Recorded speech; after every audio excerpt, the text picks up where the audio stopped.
저는 지난 1차 기자회견 당시 제가 이미 공표했던 청와대의 불법 행위에 대하여 설명을 드리고 새로운 내용도 추가하여 말씀드린 바 있습니다. 그리고 2차 기자회견을 예고하였습니다. 이번 2차 기자회견은 비리가 폭로되는 것을 막기 위해 청와대가 검찰 출신 6급 수사관을 온갖 방법으로 짓밟으면서 청와대 주변 권력자들은 어떻게 봐줬고 보호해줬는지 국민들께 고발하려 합니다. 약속드린 대로 2차 기자회견을 시작하겠습니다. 첫 번째 사항을 말씀드리겠습니다. 청와대는 제가 경찰청에 찾아가 저희 지인이 수사받는 사건을 조회하였다고 감찰하였으나 저는 전혀 지인 사건을 조회한 사실이 없고 지인의 이름조차 거론한 적이 없다는 것은 사실로 드러났습니다. 그럼에도 청와대는 수사 상황을 불법으로 조회하였다면서 이런 이유로 저를 포위했습니다. 그러나 진행 중인 수사 사항을 불법으로 조회한 것은 제가 아니라 청와대입니다. 지인 사건을 조회한 것은 제가 아니고 청와대입니다. 청와대가 어떤 사건을 불법으로 알아봤는지 말씀드리겠습니다.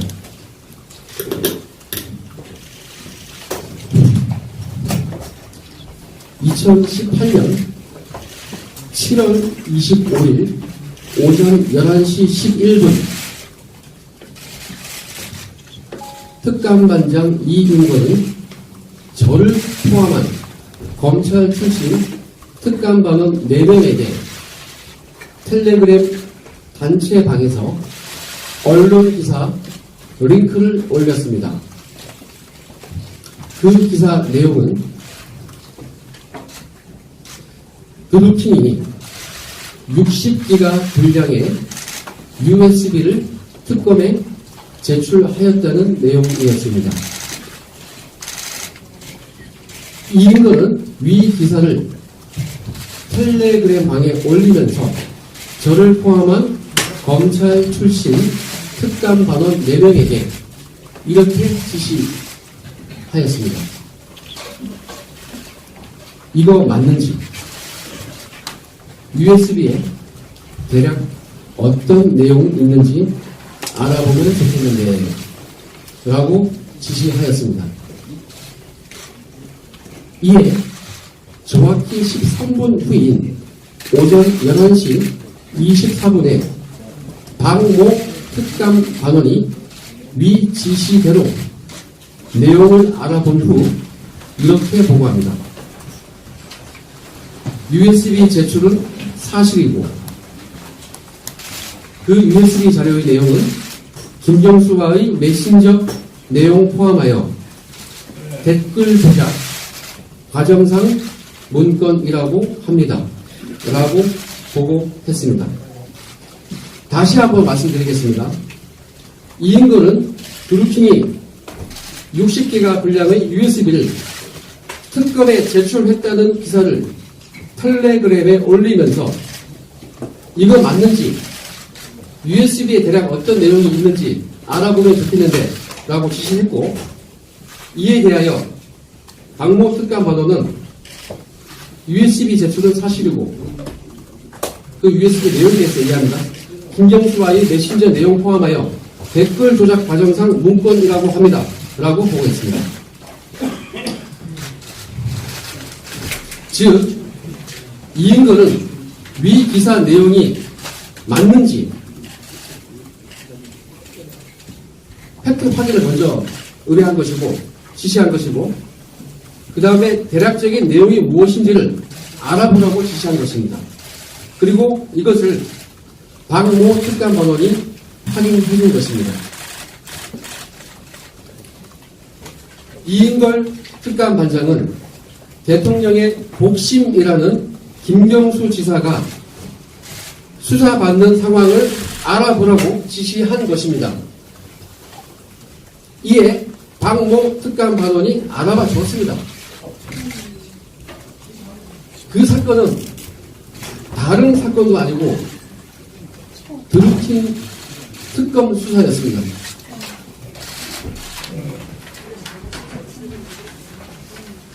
청와대는 대통령의 최측근이 수사받는 특검 수사 상황을 알아보라고 지시한 것입니다. 특감 반장이 특감 번호들에게 지시한 텔레그램 지시 내용과 박모 특감 반원의 보고 내용은 즉 위 대화 문자 내용 자체가 저의 휴대폰에서 발견되었습니다. 증거가 완벽히 보존되어 있습니다. 위 증거 자료인 텔레그램 대화 내용은 현재 동부지검에서 확보하고 있습니다. 해당 자료는 수원지검에서도 보관하고 있습니다.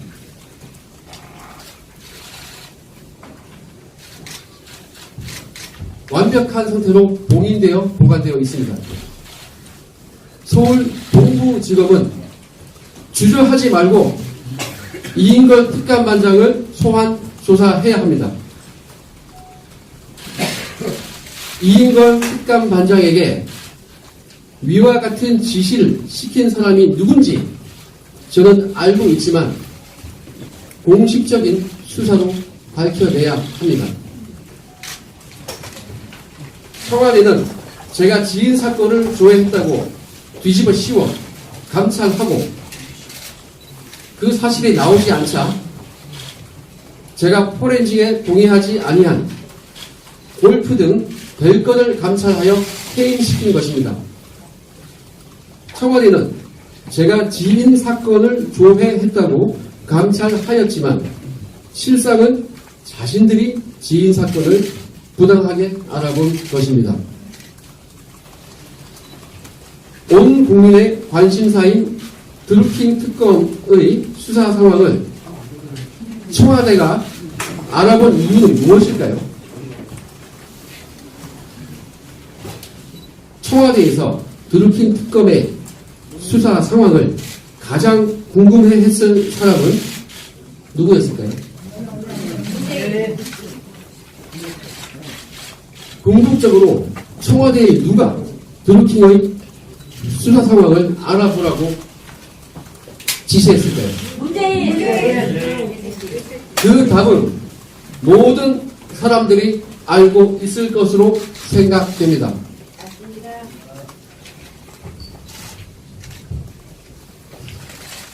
두 번째로 유재수 금융위 국장 감찰부와 관련하여 말씀드리겠습니다.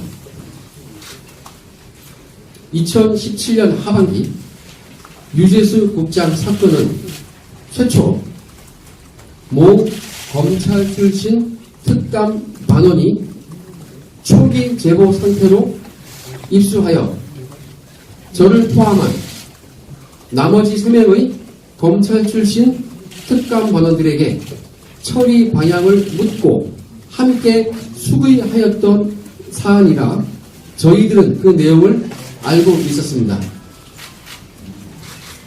그 정보를 가지고 온 사람은 저희 바로 앞자리 특감 반원이었습니다. 저희는 일단 특감 반장에게 보고하여 지휘를 받아보자 라는 의견을 냈고 모 특감 반원은 저희 의견대로 특감 반장의 지휘를 받고 비서관 등 윗선의 결재를 받아 유재수 국장에 대하여 휴대폰 감찰을 하였고 한 달 동안 포렌식 자료를 분석하고 소환 조사까지 하였습니다. 당시 확인된 비위 내용은 최근 TV조선이 보도하였는데 보도한 내용은 정확합니다. TV조선에서는 특감반이 유재수 국장에 대하여 감찰한 사안에 대하여 정확히 보도하였습니다. 유재수 국장은 K모 자산운용사가 420억 원 상당의 성장 사다리 펀드의 운용사로 선정되도록 우정사업본부 등의 압력을 행사하는 등 3건의 비위 혐의를 자행한 것인데, 이는 당시 유재수 국장의 휴대폰 증거자료 분석 결과로 확인되었습니다.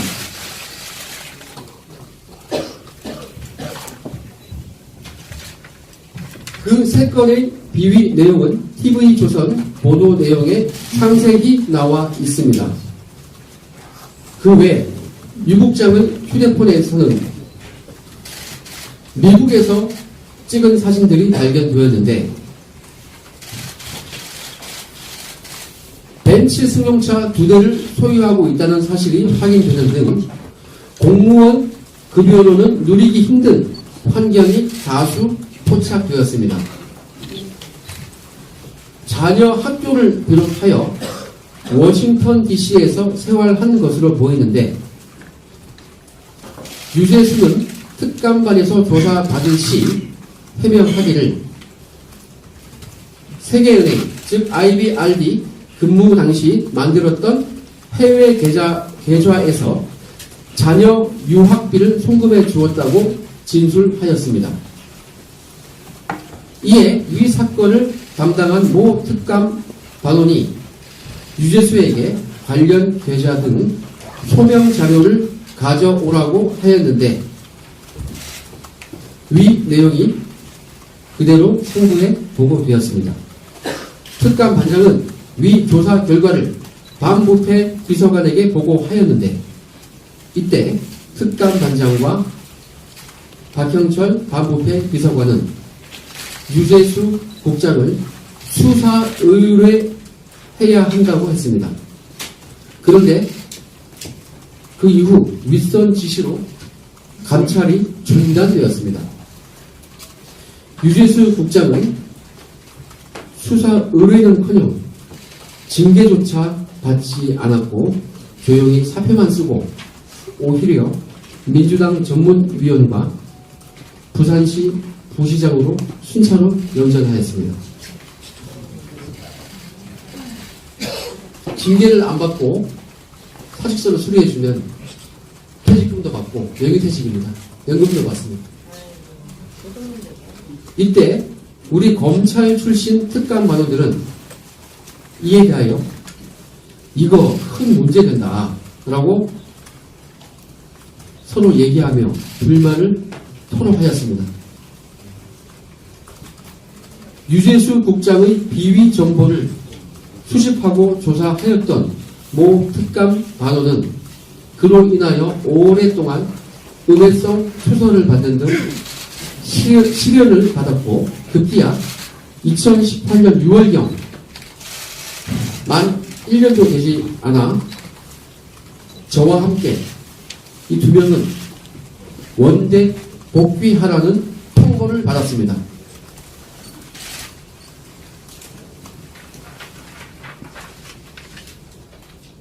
그 당시 기준으로 향후 6개월만 더 일하고 복귀하는 것으로 확정이 되었습니다. 유재수권 감찰을 담당한 모 특감 반원은 검찰에서 에이스로서 감찰 반원 본연의 임무를 성실히 수행했을 뿐인데, 저처럼 정권 실세를 건드렸다는 이유로 고통과 불이익을 받은 것입니다. 서울 동부지검은 이에 대하여 관련자들을 철저히 조사해야 할 것입니다. 진실은 일시적으로는 덮을 수 있을 것입니다. 그러나 덮여진 진실은 하나씩 삐져 나오기 마련입니다. 최초 제가 청와대의 범법행위를 공표한 이후 진실이 하나씩 나오고 있습니다. 덮여져 있던 그 진실은 조만간 모두 밝혀질 것입니다. 순리를 거스를 수는 없습니다. 작년 연말 국회 운영위에서 유재수 국장의 비위 혐의를 물어보자 조국 수석은 개인의 프라이버시라고 하였습니다. 반면 지인 사건을 조회하지도 아니한 저에게는 불법 별건 감찰을 하고 범법자라는 프레임을 덮어 씌웠습니다. 저도 프라이버시가 있습니다. 권력자는 봐주고 약자는 무참히 짓밟아버리는 행태가 과연 옳은 것인가요? 그렇지 않죠. 반부패 비서관실의 주요 감찰 테마 중에는 불공정 갑질 행위가 있었는데 금일 저는 청와대가 자행한 불공정 갑질 행태를 고발한 것입니다. 현 정부에서는 과정은 공정하고 결과는 정의로울 것이라고 하였는데 과연 위와 같은 처사가 공정하고 정의로운 것일까요? 맞습니다.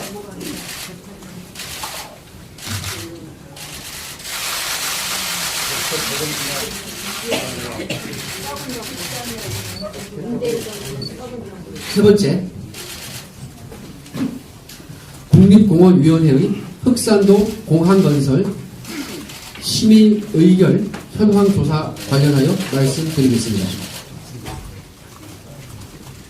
2018년 9월경 이인걸 특감단장과 김태곤 사무관은 저에게 지시하였습니다. 김은경 환경부 장관이 흑산도 공항 건설을 반대하니 즉시 사표를 받아야 한단다. 태우 너가 김은경 장관에 대한 감찰 보고서를 써라. 이렇게 지시했습니다. 그래서 제가 제목을 무엇으로 할지 물으니 특감반장이 환경부 장관 특이동향이라고 하므로 위 제목으로 저는 김은경 장관에 대한 감찰 보고서를 썼습니다. 이인걸은 경찰에서 파견 나온 모 특감번호 2명에게도 같은 내용을 지시하여 제가 쓰는 것과 합하여 특정인을 찍어내기 위한 감찰 보고서를 만들었습니다. 위 보고서는 제가 저의 업무 컴퓨터 화면을 촬영한 사진 파일에도 나와 있습니다. 그와 더불어 이인걸 특감반장과 김태곤 사무관은 저에게 위 흑산도 공항 건설을 심의 의결하는 국립공원위원회 명단과 반대하는 위원이 누군지를 파악해 오라고 지시하였습니다.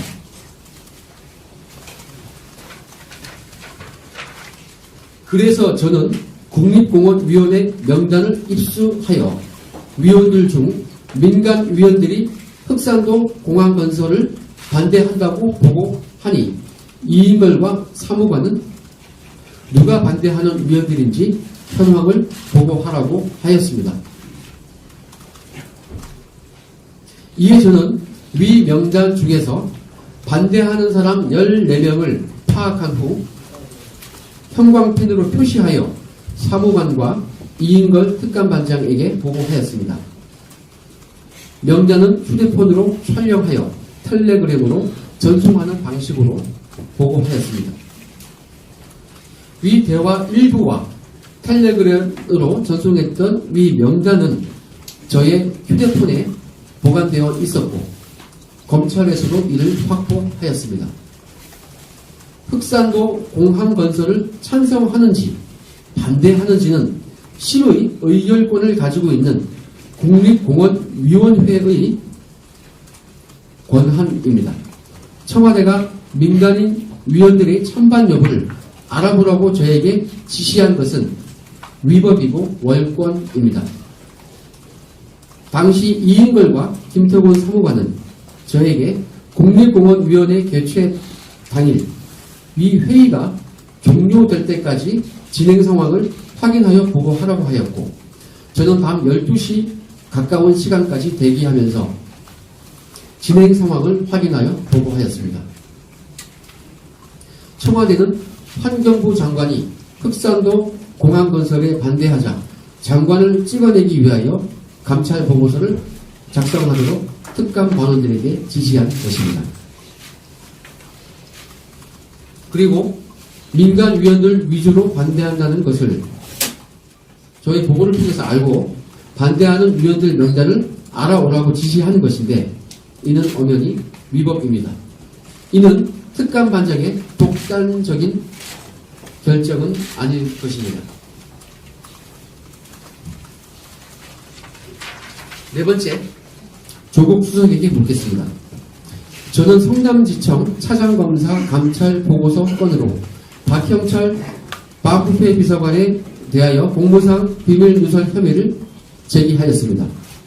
조국 수석은 작년 말 국회 운영위원회 답변에서 박형철에 대한 감찰을 검토해 보겠다는 취지로 말했는데 그 결과가 어떠한지, 저에게 그랬듯이 박형철 비서관의 혐의에 대하여 휴대폰을 제출받아 감찰하고 별건까지 감찰하여 박 비서관을 징계할 의향이 있는지 밝혀야 할 것입니다. 그리고 민정수석실 내부 술장비 횡령, 국고금 손실 혐의에 대하여도 엄격한 감찰을 진행해야 할 것입니다. 또한 백원우 비서관이 권한도 없이 해경 직원들의 휴대폰을 빼앗고 소환 조사한 것과 권한도 없이 특감반의 첩보를 경찰청으로 이첩하도록 한 것에 대하여 감찰을 진행하고 있는지 답변해야 할 것입니다. 저는 백원우 비서관이 왜 월권으로 그 사건을 이첩시켰는지 그 이유를 잘 알고 있습니다. 백원우 비서관은 자신이 잘못하였으면 저를 무고할 것이 아니라 찾아와서 용서를 비는 것이 옳았습니다. 조국 수석은 이상 청와대 내부 직원들의 범법 행위에 대하여 법과 원칙에 따라 엄정하게 감찰하고 있는지 명백히 밝혀야 할 것입니다.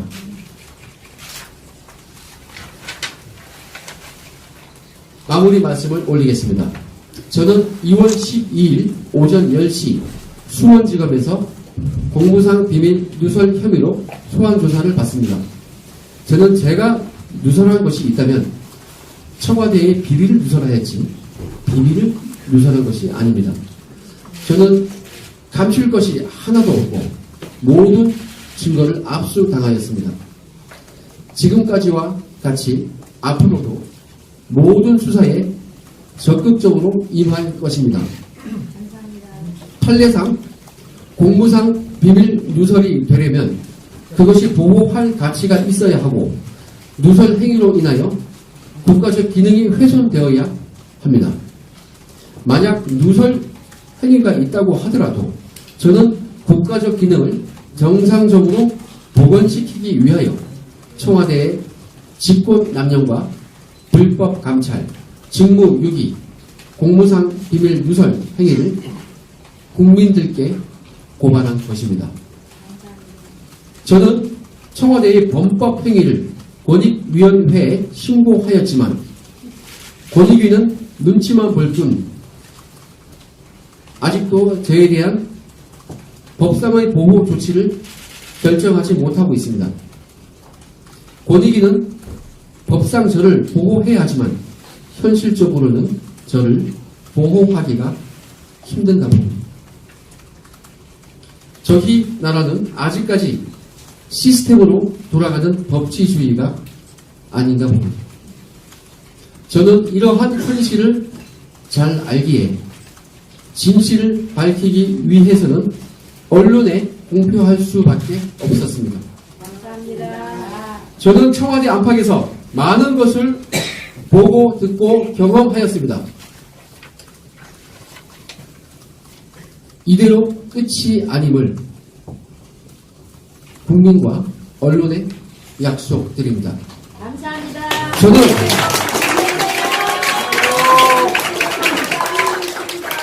청와대의 범법 행위를 국민들께 고발하였기에 부끄럽지 않습니다. 감사합니다. 환란과 시련은 저를 인내하게 하고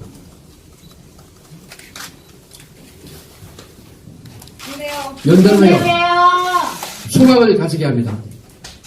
그러므로 저는 담대히 임하겠습니다. 응원해 주시고 지원해 주시는 모든 분들께 감사의 말씀을 올립니다.